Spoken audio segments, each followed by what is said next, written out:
friends! I'm Rachel from EVPL Central. Welcome to Chapter Book Storytime, the Variety Pack.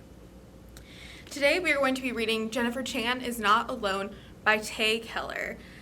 In this book we're going to meet Mallory, who is dealing with the ins and outs of friendship and what it means to be friends with people and how to sort of navigate whenever those relationships are hard. And she is coming to terms with something she refers to as the incident that I believe we're going to be learning about today, and how that affects her friend Jennifer Chan. All right, let's go ahead and get comfy and ready to listen, and we will get started. Chapter 1, Now. The end of everything starts with a buzz. You know the one. The insecty buzz that makes your heart beat faster, that tells you somebody wants your attention. So maybe I should say, the end of everything starts with a text. But we'll get to that in a minute, because right now, I'm here, sitting between Tess and Reagan in our school's chapel, my thighs sweat slipping against the wooden seat, shirt sticking to my back. The overhead fans are spinning, but they're not nearly enough for small-town Florida heat, even in October. Reagan fans herself with the concert program and mimes falling asleep. She even lets out a quiet, fake snore. Tess muffles her laugh, and I make wide eyes at them, eyes that say, "Pay attention or we'll get in trouble." But also, you are so right, I am bored out of my mind.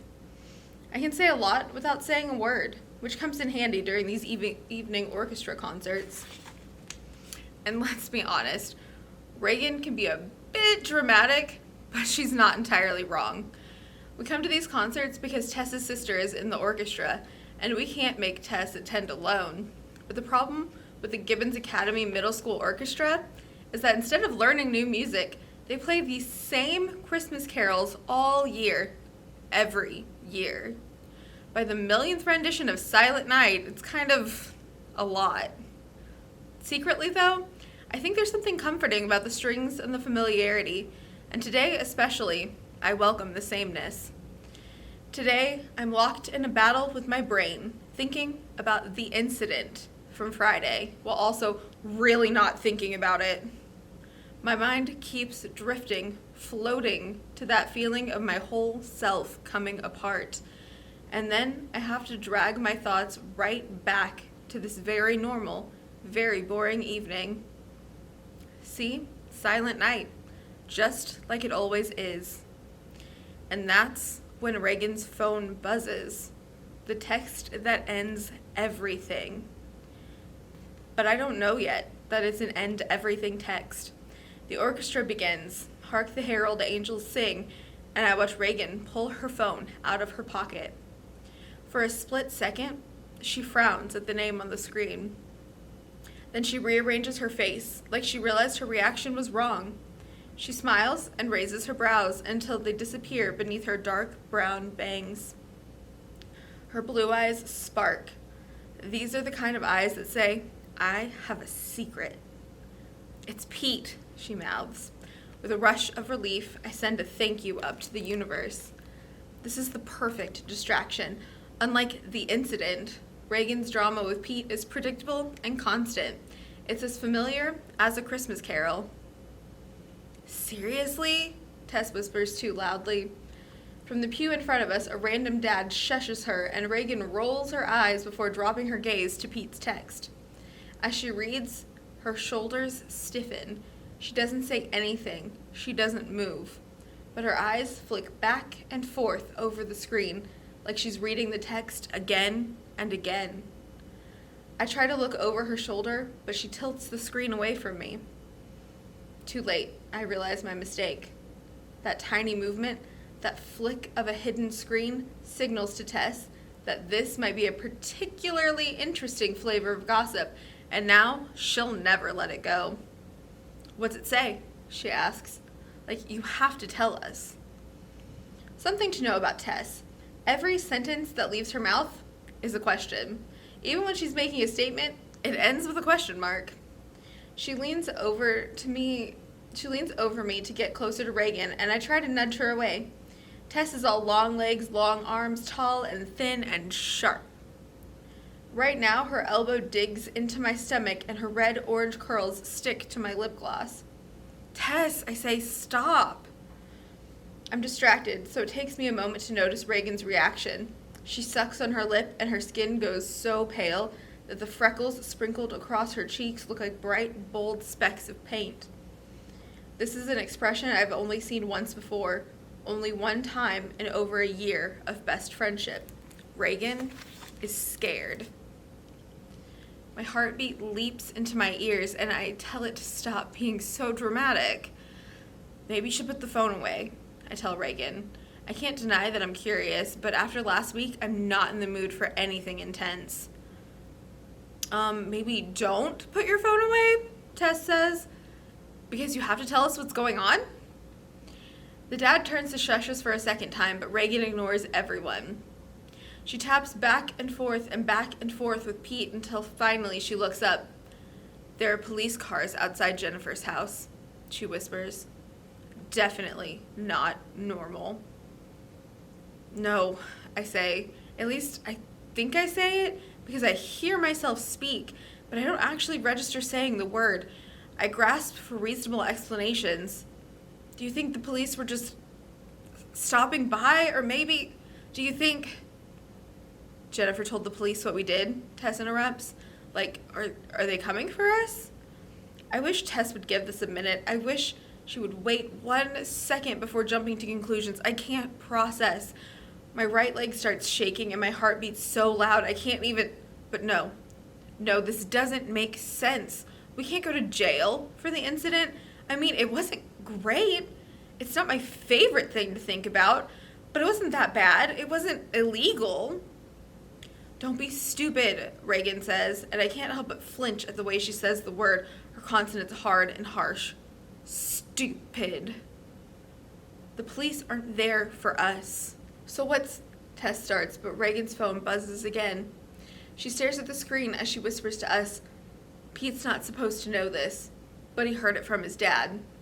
Pete's dad is the county sheriff, so Pete's always finding out more than he should know. Reagan swallows. Jennifer is missing. I let the words settle over me, thick and icy. The heat and humidity can't touch me anymore. She's missing, I repeat. I try to make sense of this, but it's all so weird. Nothing ever happens in this town. Nothing ever happens in Nowhereville. Reagan looks at me, and beneath the stone in her expression, there's a desperation only I can see. Her eyes say, I need you. Jennifer left a note that says she's like running away. She ran away. I'm only capable of repeating Reagan's words, apparently. Leaning over, Tess asks, did she say why?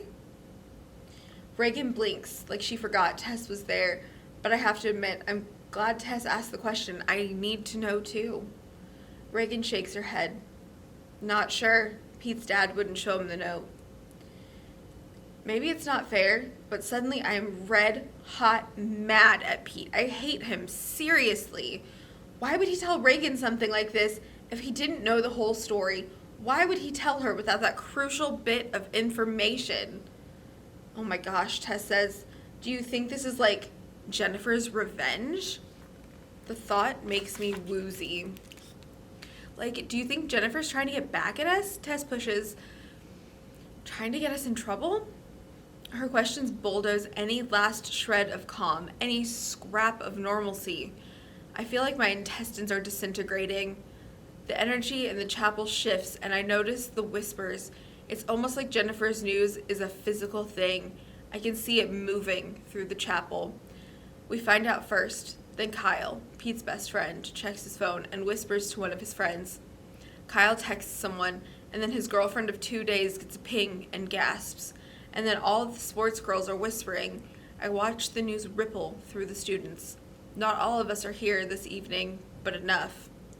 Before the end of the night, nearly everyone will know. The news moves in waves of popularity through the pews, with some kids turning back to Reagan and me, almost like they want to know how to act. Under their gaze, I feel itchy, shaky, like I have no control of my body. Too quickly, the news reaches the parents, and they murmur among themselves. News spreads fast in Nowhereville. That is something to know. I hear her name whispered softly at first and then loudly. Jennifer, Jennifer, Jennifer. She's impossible to escape. She's everywhere. She's not here. A parent runs up and says something to the conductor, who cuts the music. Phones ring. People talk. The whole world is too loud, and I hear it over and over. Jennifer Chan ran away. Jennifer Chan is missing. The end of everything starts quietly, with a buzz you can barely hear, but it doesn't end that way. Not even close. Chapter 2. The orchestra concert falls apart pretty darn fast after that. Everybody starts moving at once, and Tess's mom hurries over to us. Oh, what awful news, she says, placing a hand on Tess's shoulder. Tess's mom is the kind of person who seems to have a loud opinion and a big reaction to everything. But tonight, her reaction doesn't seem quite big enough. Let's get you and your sister home. But my friends need me, Tess protests, eyes lit with fear, confusion, and also a terrible kind of excitement. Honestly, it's a relief when Tess's mom tugs her away and they disappear into a mass of people. A jumble of panic, questions, suggestions, hands clasped to mouths and palms pressed against hearts. I turn to Reagan. What are we going to do? Reagan shakes her head, checks her phone again, but there's nothing from Pete. No text that magically explains everything. You're still sleeping over, right? I can hear the twinge of desperation in my voice, but for once I don't bother to stifle it. Violins scream in my head. The world blurs at the edges. Reagan's brows pinch. Mal, it's all right. It's going to be okay. Right. It's going to be okay. Just a silent night. Just like any other night. Mom appears from out of nowhere. No, that's not true. Not out of nowhere. Mom appears from her seat in the back of the chapel and wraps her arm around my waist, guiding me away from my friend. You need fresh air, she says into my ear. Wait, I say, I need Reagan. Because I'm looking around and suddenly Reagan is missing.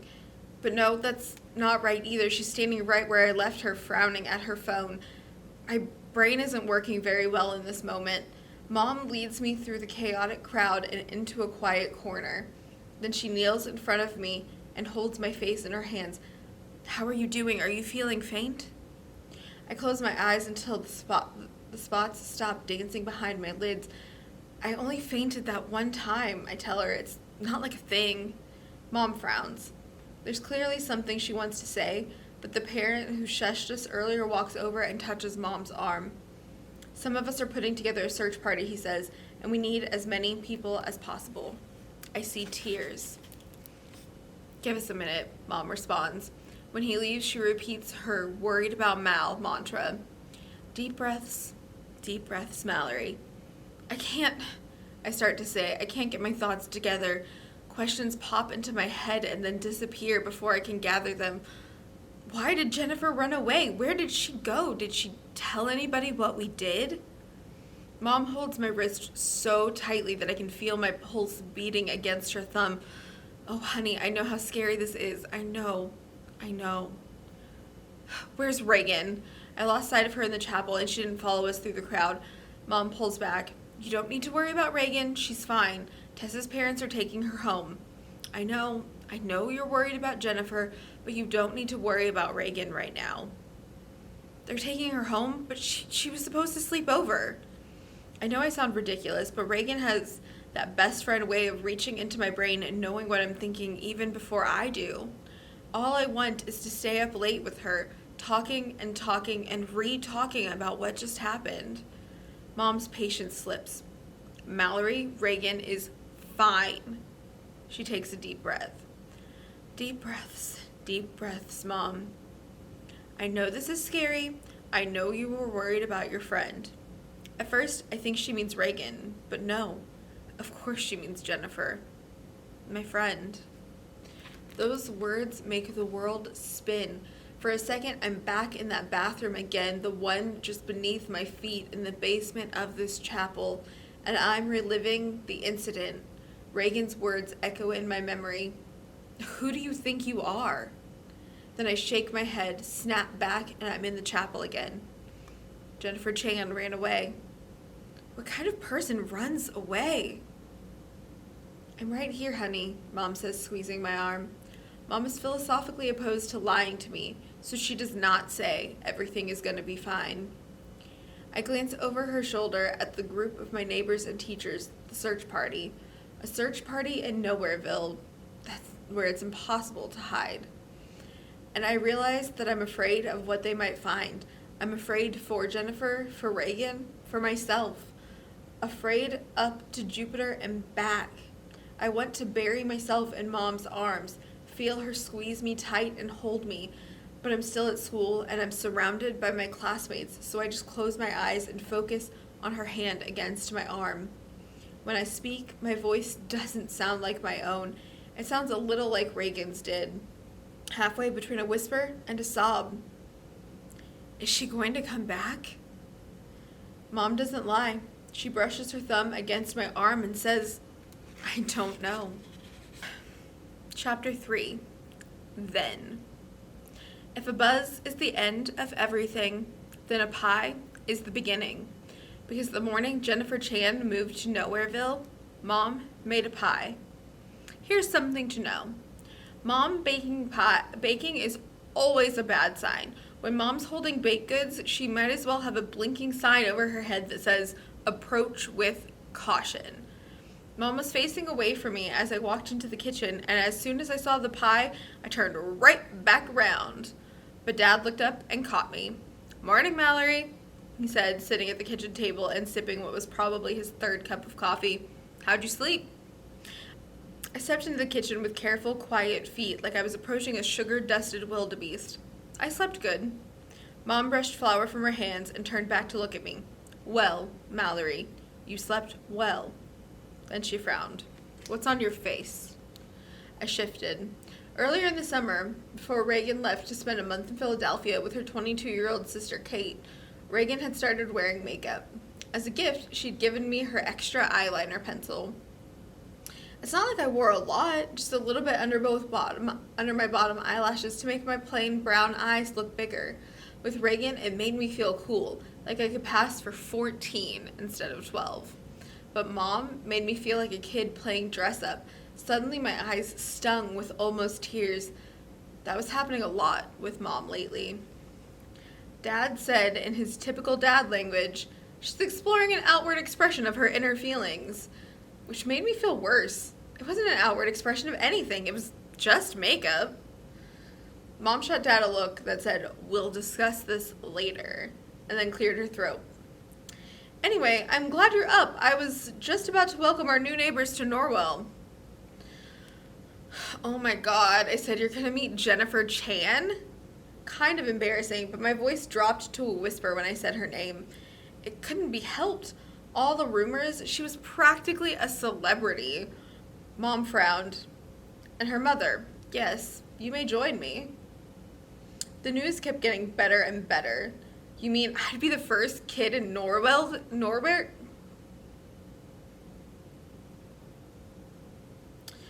Mom frowned. And her mother, yes, you may join me. The news kept getting better and better. You mean I'd be the first kid in Nowhereville to meet her? Dad took a sip of coffee to hide a smile. Try not to call our town Nowhereville in public, Mal. It's a tad dreary.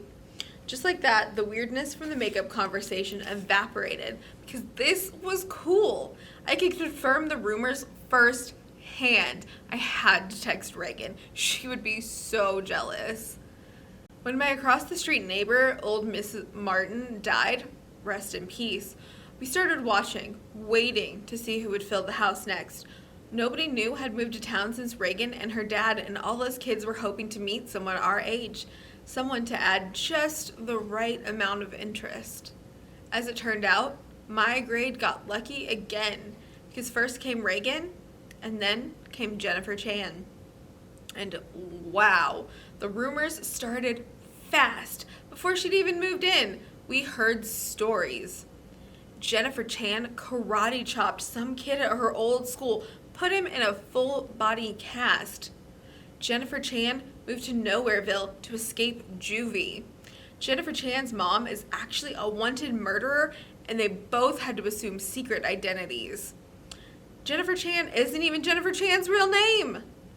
In Nowhereville, someone's always saying something, and nobody knows what's real. But the truth doesn't always matter. Sometimes the idea of someone, the things people say about them, matters so much more. Because when you think about it, isn't that who we really are?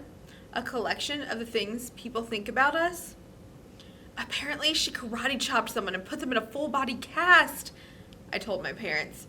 Dad snorted into his coffee, but Mom thudded the pie on the kitchen counter. I tried to ignore the scent wafting off it. Cinnamon apple, my favorite. That is a ridiculous rumor, she said, raising a finger at me. And you know what? I'm just saying, I murmured, glancing at Dad for help. He raised his brows like, you brought this on yourself. Lately, every conversation with Mom turned into a fight or a lecture, like she didn't trust me to be a decent person on my own.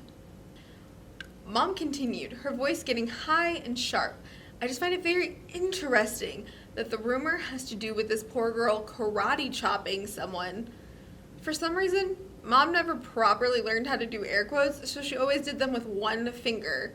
We used to joke about it as a family, but not anymore. Yeah, Mom, I know, I get it. It's just that... But how could I explain the rumors to her? Nobody was trying to be mean. We were just curious. That is a racist stereotype, Mallory, and I hope you take a stand against it. But Mom, she really does do karate. Reagan and I Googled her. Mom sniffed, and I knew instantly that I'd said the wrong thing. Mom's half Korean, and her life's dream was to be an Asian American studies professor and activist, but when Dad got hired as a philosophy professor at Florida Southern College, Mom took a job in its administration office. The college doesn't have an Asian American studies department. Well, regardless, Mom said, as if she'd proven her point. She picked up the pie and stood a little straighter. Let's meet our new neighbors. I want you to be kind and inviting, Mallory. I tried to say I am, but the words wouldn't come out. What's the point anyway? She'd already made up her mind about me.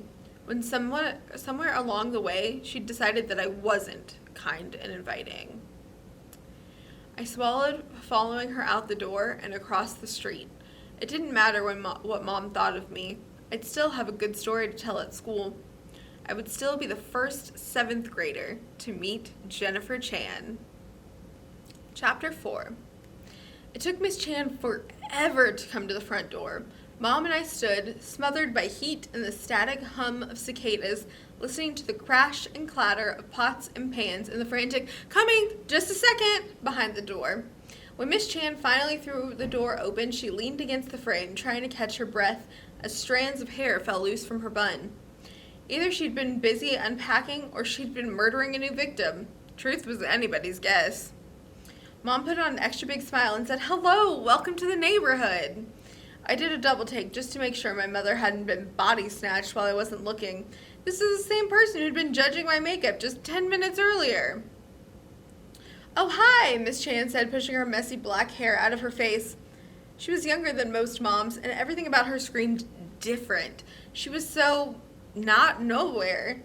With her red and yellow pattern dress, bright orange lipstick smudged a bit on her cheek, long, fake eyelashes, and panicked smile that made her look a little lost.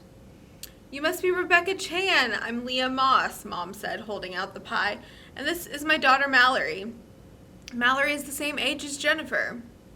For a few awkward seconds, Miss Chan blinked at the dessert, like she thought the pie might be Mom's 12-year-old daughter. Then she looked at me and said, "Oh, right." Mom smiled and tilted her head. I knew this expression, all warm and nurturing. She got this way with people she wanted to guide and comfort. She didn't look at me that way anymore. Norwell can be, well, all new places can be a bit intimidating at first, Mom said, so I thought it might be nice for Jennifer to meet someone her age. You know, to have a friendly face around here. I smiled, trying to make my face appear as friendly as possible. I was regretting the eyeliner. Did friendly faces outwardly express their emotions through under-eye makeup? Miss Chan looked relieved. Right, yes, that makes sense. Does Mallory go to Gibbons? I just enrolled Jennifer. I nodded. There were 2 schools nearby, Norwell Public School and Gibbons Academy. Ours was the smaller one, so I'd been trying not to get my hopes up, but this was exciting! A new kid. Miss Chan half smiled and called into the house. Love bug, someone wants to meet you. I cringed, partly at the awkwardness of hearing such a cutesy term, but mostly because in Florida, a love bug wasn't a cute nickname. It was what we called the bugs that spontaneously descended in May and September to swarm the air and stick to windshields. I slid a questioning glance at Mom. Should we tell them? Mom grimaced like, why is our state like this? Then she gave the slightest shake of her head. Probably best not to. Jennifer came pounding down the stairs and arrived at the front door, her hair slipping out of a lopsided ponytail. She was basically a younger, rounder version of her mother, and she wasn't wearing eyeliner. Miss Chan said, looking to Mom for help. Mom leaned over to talk to Jennifer, resting her hands on her knees as if she were speaking to a kindergartner. Hi, Jennifer. I'm Leah Moss, and this is Mallory. Mallory is here to welcome you to Norwell and teach you everything you need to know about Gibbons Academy. Jennifer beamed. Pleased to meet you. Then she looked me up and down, and the dizzy, unpleasant rush of being watched smacked into me. I wasn't prepared for that. I'd expected to gain new kid intel from my friends. I wasn't ready for her to judge me. I wondered what she was thinking, what kind of person she was seeing. My stomach twisted. I've gone to Gibbons since kindergarten, I said, as if that were relevant information. Jennifer tilted her head, observing me, and I felt myself holding my breath. Then she smiled and said, Come see my new room. Not a question, a command. I got the intense urge to text Reagan to tell her what was happening, to ask her what I should do, and I fumbled for my phone in my pocket, feeling the warm, flat surface against my palm, but I didn't dare take it out. Mom would have thrown a fit. Mallory would love that, Mom said, placing one hand on my back and guiding me inside. She gestured to the pie and said to Miss Chan, maybe there's somewhere we can put this down? Mom was moving us around like little dolls, telling us where to go, and when she and Miss Chan disappeared into the kitchen, Jennifer led me through the house. The weird thing about our neighborhood was that all the houses almost looked the same. Painted brick facades and big windows, small houses on big lawns filled with oak trees and flower boxes, and from the inside, Jennifer's house was a mirror version of my own, so it was like I'd already been there a million times, except everything was backward, a parallel universe version of my home. But instead of using the downstairs bedroom like me, Jennifer had claimed the upstairs one, the one Dad used for his office. As we climbed the stairs to her room, Jennifer glanced back and gave me a knowing smile, as if we were in some kind of secret club. So what kind of Asian are you? Oh, I felt my cheeks flush, though I wasn't sure why. My mom's half Korean. Jennifer crinkled her brow like I'd said something strange, but she just responded, I'm Chinese. There aren't a lot of us here, are there? I guess not. We fell back into silence, and I stumbled around, searching for more conversation. Where'd you move from? I already knew from Googling. Chicago. Chicago, Jennifer said, taking the stairs 2 at a time. Well, Columbus, then Chicago, now here. Oh, cool. When Reagan and I had found out Jennifer was from Chicago, Reagan was annoyed. Reagan had lived in Philadelphia before she moved here, which was way awesome, but Chicago was even more glamorous. Why did you move here? I asked. Jennifer opened the door to her bedroom and, with a sweep of her hand, revealed a bare mattress, a desk, and some boxes. Here it is. I'm still moving in, obviously. I wondered if she'd heard my question or if I should ask again. Sometimes I accidentally spoke too quietly for people to hear. Reagan always pointed that out, gently reminding me to be louder so people would take me seriously. That's cool, I repeat.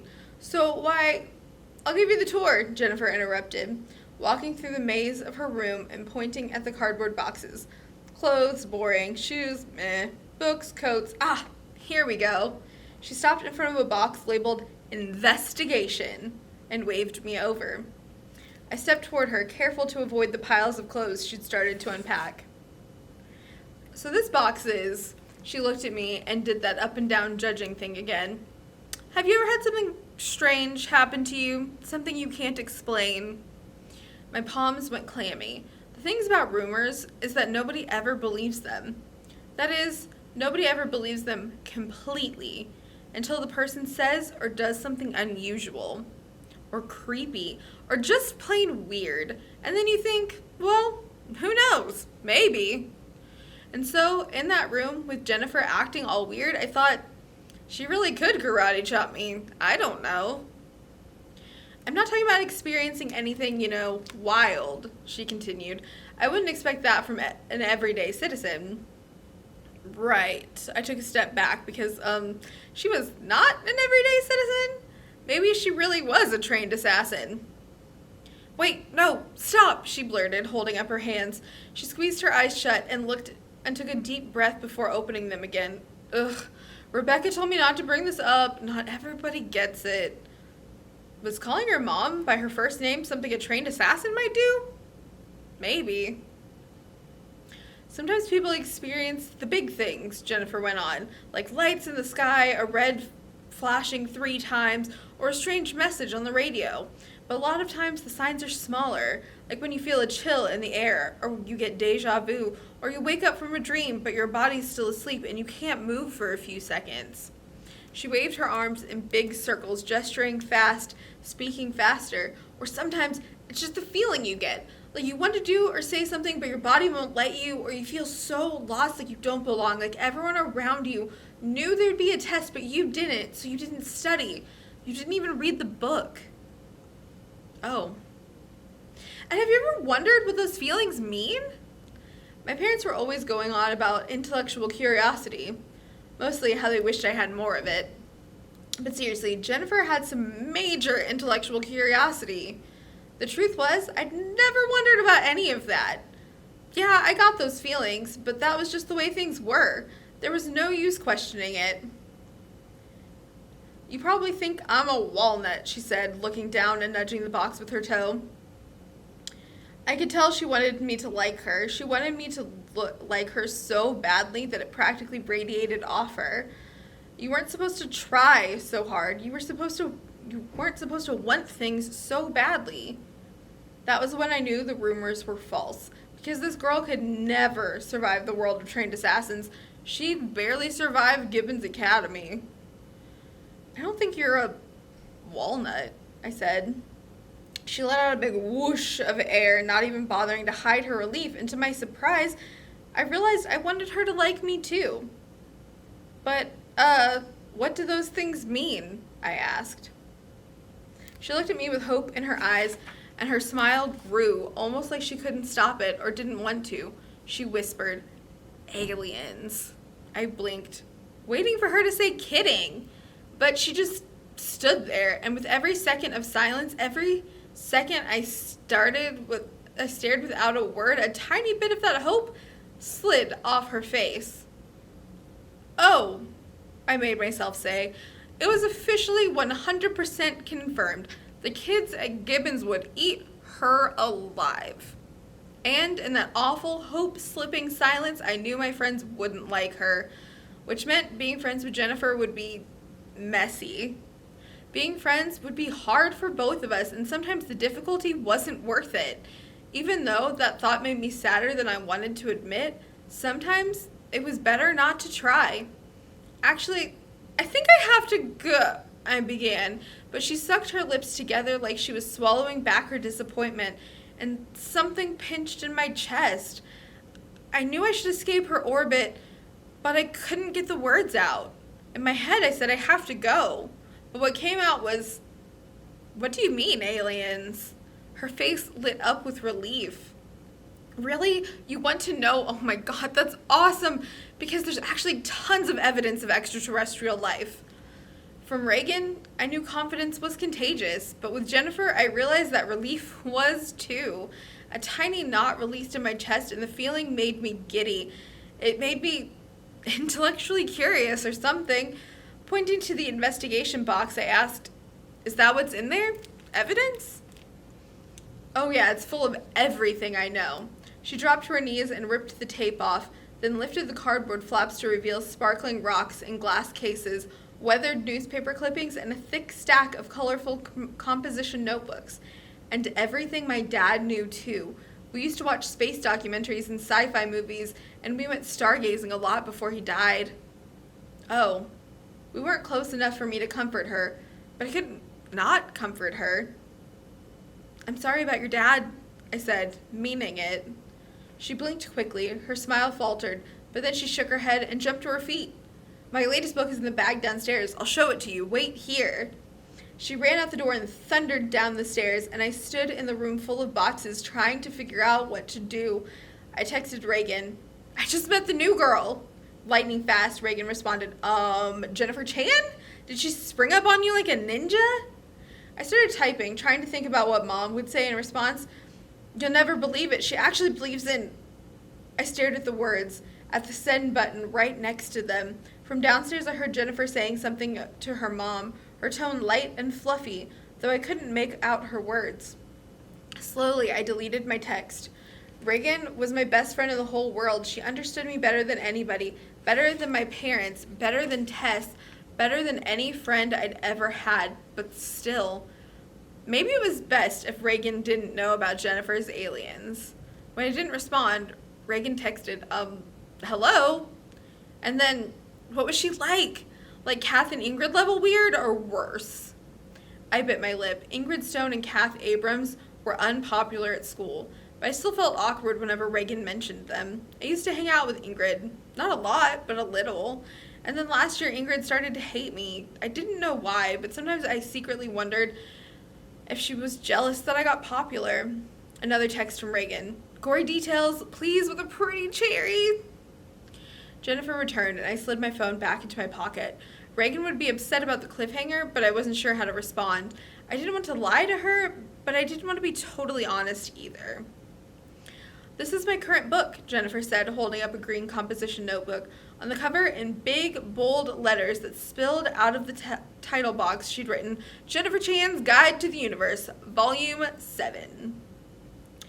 I've been compiling proof, theories, and advice. Obviously, there's a lot of bogus information out there, but that's why you have to educate yourself so you know what to believe." I stared at the notebook before meeting her eyes. "So you mean you really believe in aliens?" I didn't want to sound rude, but it was a valid question.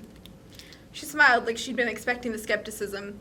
"Of course. It might sound wild at first, but there's no way we're the only sentient life forms in the universe. Think about it. The beginning of everything started with a bang." I jumped and she laughed before continuing. "And then what? The universe ends with us, with a bunch of humans destroying one little planet? Not a chance. There has to be more." She handed me the notebook. "This will help you understand." "You're giving this to me?"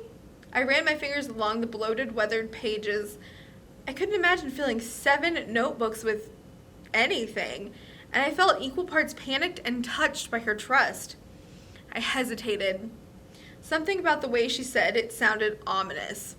"Oh, don't worry, it's not scary. Really, it's all about communication. Aliens are out there.